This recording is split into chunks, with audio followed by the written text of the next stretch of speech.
والعاقبة للمتقين والصلاة والسلام على سید الانبیاء والمرسلین۔ جہاد اسلام کی چوٹی، لیکچر نمبر 117۔ کل غلطی سے کل کا لیکچر نمبر 114 کہہ دیا تھا، 116 تھا۔ سیدنا ابو موسیٰ اشعری رضی اللہ تعالیٰ عنہ بیان کرتے ہیں، ایک شخص نبی اکرم صلی اللہ علیہ وسلم کی خدمت میں حاضر ہوا اور کہا، کوئی شخص خاندانی حمیت اور غیرت کی وجہ سے لڑتا ہے، کوئی بہادری دکھانے کے لیے میدان جنگ میں اترتا، میں بہادر آدمی ہوں، اور کوئی محض ریاکاری اور شہرت کے لیے لڑتا ہے۔ 3 لڑائیاں ہو گئی۔ نمبر 1،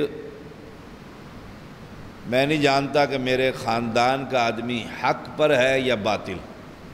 میں نے لڑتے ہوئے دیکھا، میرے کزن کو مار رہے ہیں، میں نے جا کے دوسرے کی دھلائی شروع کر دی۔ میری یہ خاندانی حمیت، برادری، قبیلہ، بلوچی، سندھی، پنجابی، پٹھاری،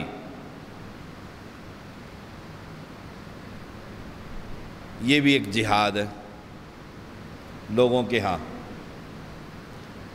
نمبر 2، بہادر آدمی ہے، جیسے صحیح مسلم میں آتا ہے، ہمارے پاس آدمی بھی کم تھے اور افرادی قوت بھی کم تھی، تو ایک شخص گھوڑے پر سوار بمائے ہتھیار اور کہا، میں آپ کی طرف سے لڑنا چاہتا ہوں۔ کیوں لڑنا چاہتا ہے؟ کہتے مجھے قبیلے کی حمیت نے مجبور کر دیا کہ میرے قبیلے کے لوگ لڑنے جا رہے ہیں اور میں گھر بیٹھا ہوا ہوں۔ قبیلے کی غیرت۔ تو آپ صلی اللہ علیہ وسلم نے فرمایا، کیا تو گواہی دیتا ہے کہ اللہ ایک ہے؟ کہتا نہیں، یہ نہیں میں مانتا۔ فرمایا جاؤ، ہم تمہیں اپنے لشکر میں شامل ہی نہیں کرتے، لشکر میں شامل نہیں کرتے۔ نمبر 2، بہادر آدمی ہے، لڑوں گا تو کئیوں کا سر لے جاؤں گا، اس لیے میدان میں اتر پڑتا ہے۔ نہیں پتہ کہ حق پر کون ہے باطل کون ہے، وہ کہتے ہیں یار وہ ایک آدمی تھا، اس نے صفائی کر دی سب کی، چرچا ہو گیا اس کا۔ اور نمبر 3، یہ بھی لڑتا ہے، لڑائی میں قتل بھی ہو سکتا ہے، تینوں آدمی۔ یہ اس لیے لڑتا ہے کہ جب میری لڑائی کے اور مارکے کے چرچے ہوں گے تو شہرت ملے گی، دکھلاوے کے لیے لڑتا ہے۔ تلوار کا چلانے کا طریقہ آتا ہے۔ اب ان میں سے اللہ کے لیے کون لڑتا ہے؟ اللہ تعالی کے لیے کون لڑتا ہے؟ آپ صلی اللہ علیہ وسلم نے فرمایا، من قاتل لتکون کلمۃ اللہ ہی العلیٰ فہو فی سبیل اللہ۔ یہ تینوں ہی فارغ ہے۔ جو شخص اللہ کے دین کی سر بلندی اور اس کے غلبے کے لیے لڑتا ہے، وہی اللہ کے راستے والا ہے۔ اب فیصلہ کر لیں آپ، جتنی جہادی تنظیمیں، ہم خود یہ کام کرتے رہے، اگر اللہ کے دین کی سر بلندی کے لیے لڑ رہے ہیں تو مٹی جو لگ رہی ہے نا جسم پر، جہنم کی آگ کو دور کر دے گی۔ اور اگر ہم کسی کے کہنے پر لڑ رہے ہیں، کچھ لوگوں کا فہم یہاں تک ہوتا ہے کہ جی کشمیر میں ظلم ہو رہا ہے، پاکستان میں ظلم ہو رہا ہے، بس انہیں یہیں تک اس فہم کے مطابق انہیں پریشرائز کر کے تیار کر دیتے ہیں۔ مجھے یاد ہے ہم جلال آباد میں دریگ ایک علاقہ تھا، وہاں پر ہم محاذ پر تھے، بالکل فرنٹ پر۔ دن میں ہم نہ دیکھ سکتے تھے اپنے اس قرارگاہ جو بنی ہوئی تھی پہاڑوں کے اندر، کیونکہ سامنے سے گولیاں آتی تھیں، رات کو دونوں پارٹیاں چلتی تھیں۔ اس وقت جب ساری افغانستان کی تنظیمیں اکٹھی تھیں ایسے متحد، اور جہاد عروج پر تھا، امریکہ ہمارے پشت پر تھا، سٹنگر میزائل ہم ایسے پڑے ہوتے تھے ہمارے پاس، عروج پر تھا۔ اس وقت حافظ محمد عبداللہ پروفیسر بہاولپوری رحمہ اللہ وہ افغانستان تشریف لائے، پیچھے محاذ پر نہیں، پیچھے کوئی 6 گھنٹے کا سفر تھا، سینٹر میں لائے، معسکر جسے کہتے ہیں، چھاونی، اور وہاں آ کر درس دیا۔ درس بڑا خطرناک تھا، لب لباب یہ تھا، صاف لفظوں میں انہوں نے کہا آپ کا جہاد اس وقت تک چلے گا جب تک امریکہ چاہے گا۔ تو مجاہدین تو پڑھ گئے نا، جسے کہتے ہیں پنجابی، وہ تو ایک نے تو یہاں تک کہا کہ آپ کمیونسٹ لگتے ہیں، آپ کا مائنڈ کمیونسٹوں والا ہے، یہ تو وہ لوگ باتیں کرتے ہیں جو آپ نے بات کر دی۔ اس نے کہا، حافظہ فرمانے لگے جذبات میں نہ آئے، ٹھنڈے دل سے سوچے میری باتیں جو میں نے کی۔ 14 سال کے بعد وہی ہوا جو حافظ صاحب نے 14 سال پہلے، یہ ہے بصیرت دین کی۔ ہمیں خبر ملی، ہم آئے، درس سنا، پریشان ہو گئے، اور لوگ بھی جو سمجھدار تھے پریشان ہوئے۔ لیکن جب امریکہ کا پلان ختم ہوا، وہی جو گورے وہاں سامنے بیٹھا کرتے تھے اسامہ کے، وہی اس کے جان کے دشمن ہو گئے تھے، وہی مجاہدین کو ہیرو سے زیرو بنا دیا تھا، ہیرو سے زیرو بنا دیا۔ کیوں؟ کہ کسی اور کا کاز تھا، استعمال ہم ہو رہے تھے، کاز کوئی اور تھا۔ تو من قاتل لتکون کلمۃ اللہ العلیٰ فہو فی سبیل اللہ، جو اس لیے لڑتا ہے، ہاں جو شہادتیں ہوئیں وہ تو بڑے اخلاص کے ساتھ دین کی وجہ سے اور مدد کے لیے، نصرت کے لیے مجاہدین کی، مواحدین کی، انشاءاللہ اللہ کے ہاں قبول ہوگا، نیت پر اجر ملے گا۔ لیکن جنہوں نے گائیڈ کیا ہے وہ تو اللہ کا ہاں انشاءاللہ ضرور پکڑے جائیں گے۔ تو اللہ کا جو کلمہ ہے نا، وہ کیا ہے؟ اللہ کی توحید، اللہ کی توحید۔ وہاں پر نا ہم ایک محاذ پر تھے، بات ادھر نکل گئی، تو کلاشنکوف کے ساتھ تعویذ لٹکا ہوا ہے۔ میں نے اس پختون سے پوچھا اس کا کیا فائدہ؟ کہتا گولی سیدھا لگے گی اس کو، کافر کو، عقیدے کی خرابی۔ ہم نے کینچے لے کے کاٹ دیا۔ اصل تو یہ جہاد ہے کہ تمہاری عقیدہ ٹھیک ہو، عقیدہ ٹھیک ہو، اور قبریں گریں اور صفایا ہو ان مقبروں کا، راستانوں کا، پیر پرستوں کا، اور ایک اللہ کی عبادت۔ یہ ہے جہاد خالصتاً۔ فتح مکہ ہوا، پہلا قانون رسول اللہ صلی اللہ علیہ وسلم نے کیا فرمایا؟ اپنے ہاتھ میں ڈنڈا لیا اور سارا بیت اللہ صاف کر دیا، سب بتوں کو پار پھینک دیا۔ صحابہ کو جاؤ جدھر جدھر ہے صفایا ہی کر دو، صفائی کر دو۔ من قاتل لتکون کلمۃ اللہ ہی العلیٰ، یہ دین کی سربلندی۔ مقبرہ بھی رہے، قبر پرستی بھی رہے، اور جہاد بھی رہے۔ یہ جہاد نہیں ہوتا پھر، یہ یاد رکھیے۔ ویسے جہاد کے درجے ہیں، غریب کی مدد کر رہے ہیں آپ، کوئی مار رہا ہے، جہاد ہے۔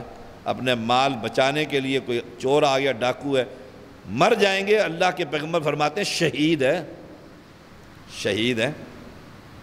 یہ دیکھ، کشمیر میں مظلوم بیٹیوں کے ساتھ ظلم ہو رہا ہے، مدد کر رہے ہیں، جہاد ہے۔ لیکن جو فی سبیل اللہ ہے نا، اس میں اللہ کا دین کا غلبہ بڑا ضروری، جیسے فتح مکہ میں ہوا، دین غالب آئے گا۔ اور دین غالب ہونے کا پہلا قانون یہ ہے کہ غیر اللہ کی عبادت نہیں ہوگی۔ اور اس پر رسول اللہ صلی اللہ علیہ وسلم نے جب مکہ فتح کیا، آپ نے سب سے پہلے صفائی کی، اور بلال کو کہا اس بیت اللہ کی چھت پر چڑھ کر اذان دینی۔ حالانکہ بندے کتنے تھے؟ بیت اللہ کا کمرہ کتنا سا تھا؟ آدمی کتنے تھے؟ اگر حتیم کی دیوار پر ہی کھڑے ہو جاتے تو آواز تو پہنچ جاتی۔ کیا مقصد تھا کہ یہ چھت پر چڑھایا جائے؟ کہ اللہ کی توحید آج غالب آ گئی ہے، بیت اللہ کے اوپر کھڑے ہو کر اعلان کر دے کہ الہ صرف ایک ہے۔ تمہارے لات منات اب سب کی چھٹی، اب نہیں ہوگا کسی کا کوئی حج برہانہ، اب کوئی مشرک اس بیت اللہ میں داخل نہیں ہوگا۔ کیوں؟ لِتَكُونَ كَلِمَةُ اللَّهِ هِيَ الْعُلْيَا فَهُوَ فِي سَبِيلِ اللَّهِ۔ صحیح بخاری 7458۔ اور وہ شخص کی جو حدیث میں نے سنائی صحیح مسلم کی، کہ وہ آیا اور کہا میں آپ کی حمیت کے لیے آتا ہوں۔ ہم بڑے خوش ہوئے، صحابہ کہتے ہیں بھی گھوڑا بھی ہے، ہتھیار بھی ہیں، اور بہادر بھی بڑا، اپنا جنگجو ہے، اور میں گواہی دیتا ہے کہ الہ ایک ہے؟ فرمایا نہیں۔ گواہی دیتا ہے میں اللہ کا نبی ہوں؟ فرمایا نہیں۔ فرمایا بجاؤ، مشرک سے ہم نہیں مدد لیتے، تم کل کو آؤ گے تم نے ایک قبر اور ہی بنانی۔ انڈیا کے اندر اجمیر تھا تو پاکستان میں، وہاں حجویر تھا تو یہاں کے اجمیر بن گیا۔ جتنی قبریں وہاں تھی اس سے زیادہ پاکستان بنا کر لوگوں نے یہاں قبریں بنا لی۔ اصل دین اللہ کی توحید ہے، یہ یاد رکھیں۔ اصل نجات کا کلمہ اللہ کی توحید ہے۔ جس کی توحید کھری ہوئی، پھر کہیں جہاد میں غلطی لگے یا کسی اور مسئلے میں غلطی لگے، نجات ہوگی اس کی۔ کیونکہ پیغمبر علیہ السلام نے فرمایا فَإِنَّ اللَّهَ حَرَّمَ عَلَى النَّارِ مَنْ قَالَ لَا إِلَهَ إِلَّا اللَّهِ يَبْتَغِي بِذَلِكَ وَجْهَ اللَّهِ۔ جو اللہ کی رضامندی کے لیے لا الہ الا اللہ کہہ دیتا ہے نا، اللہ نے اس باڈی پر جہنم کی آگ کو حرام کر دیا۔ یہ بالکل کھری ہونی چاہیے، جیسے ابراہیم علیہ السلام نے سب کو چھوڑ کر علیحدگی اختیار کر لی تھی۔ ان صلاتی و نسکی و محیایا و مماتی للہ رب العالمین۔ سیدنا عبادہ بن صامت رضی اللہ تعالی بیان کرتے ہیں، نبی اکرم صلی اللہ علیہ وسلم نے فرمایا من غدا فی سبیل اللہ وہو لا ینوی فی غداتہ الا اقالا فلہ ما نوا۔ جس شخص نے اللہ کے راستے میں جہاد کیا، وہ چھوٹا درجے کا جہاد ہے، کشمیر کا جہاد، افغانستان کا چھوٹا چھوٹا جہاد یا بڑا جہاد، اور اس جہاد سے اس کی نیت مال غنیمت، گاڑیاں، کلاشنیں، چدراہٹ، رابطے، علاقے کے اندر چودھری، دنیاوی، پھر اس کے لیے وہی ہے جو اس نے نیت کیا تھا، اس کے لیے نیت کی، یعنی اجر پھر نیت پر ہوگا۔ نیت خالص ہونی چاہیے۔ کسی ایک کشمیری کی بھی مدد کریں تو نیت خالص ہونی چاہیے کہ یہ مجاہد ہیں، مہاجر ہیں، میں ان کو کھانا پہنچا رہا ہوں اللہ کے فضل سے۔ جب سے جہاد کو سمجھا، کشمیریوں کے ساتھ شانہ بشانہ کھڑا ہوں، پورا ٹرسٹ کھڑا ہے اللہ کے فضل سے، میری پوری مسجد کے لوگ کھڑے ہیں، اور جہاں تک میرا رابطہ ہے پوری دنیا میں سب لوگ کھڑے ہیں، اور گاہے بگاہے ہر قسم کی امداد اپنی استطاعت کے مطابق ان مہاجرین کے ساتھ کرتے ہیں، باقاعدہ کرتے ہیں، باقاعدہ۔ پھر جا کر ان کے سکولوں کا ٹیسٹ لیتا ہوں، سفر کرتا ہوں، پھر دیکھتا ہوں کون کون سا طالب مسلمان ہے اور کس کی تربیت غلط ہے۔ کتنے ہی درجنوں کے حساب سے ڈاکٹر انجینئر بن چکے ہیں مہاجرین کے بچے جو کشمیر سے آئے ہوئے ہیں۔ یہ جہاد ہے بہت بڑا ان کے ساتھ۔ اب قربانی آ رہی ہے، ہم باقاعدہ قربانی میں، مقبوضہ کشمیر کے اندر باقاعدہ قربانی کا پورا سسٹم ہے، اور اہل توحید ہیں، خالص اہل توحید ہیں، انصار ویلفیئر ٹرسٹ کے نام سے وہ کام کر رہے ہیں، ہم ان کی کمر پر پشت پناہی کر رہے ہیں۔ اللہ آپ سب کو بھی اس کا اجر دے، ہمیں بھی اجر عطا فرمائے۔ وآخر دعوانا الحمدللہ رب العالمین۔ یہ حدیث ہے امام احمد کی 22,692۔ سوال یہ ہے کہ ملک کی لڑائی کس ملک کی لڑائی؟ ہمارا یہ ملک ہے، ہمارے یہاں مسجدیں ہیں، ہمارے مدارس ہیں، ہمارے مسلمان ہیں، توحید کی دعوت دے رہے ہیں۔ انڈیا ہم پر حملہ کر دیتا ہے تو ہم اس ملک کا دفاع کریں گے، جہاد میں آئے گا۔ کیوں؟ اگر ہم دفاع نہ کریں تو مسجدیں ہماری ساری مندروں میں تبدیل ہو جائیں گی، توحید کی دعوت ختم ہو جائے گی۔ اور ہمارا عقیدہ کیا ہے؟ ہم اس ملک کی حفاظت کر رہے ہیں اور یہاں دعوت کا کام کر رہے ہیں۔ انشاءاللہ ایک دن آئے گا اس پورے ملک میں اللہ کی توحید کا غلبہ ہو، اس لیے اس کو جس طرح چھوٹے چھوٹے جہاد ہیں یہ بھی جہاد ہو۔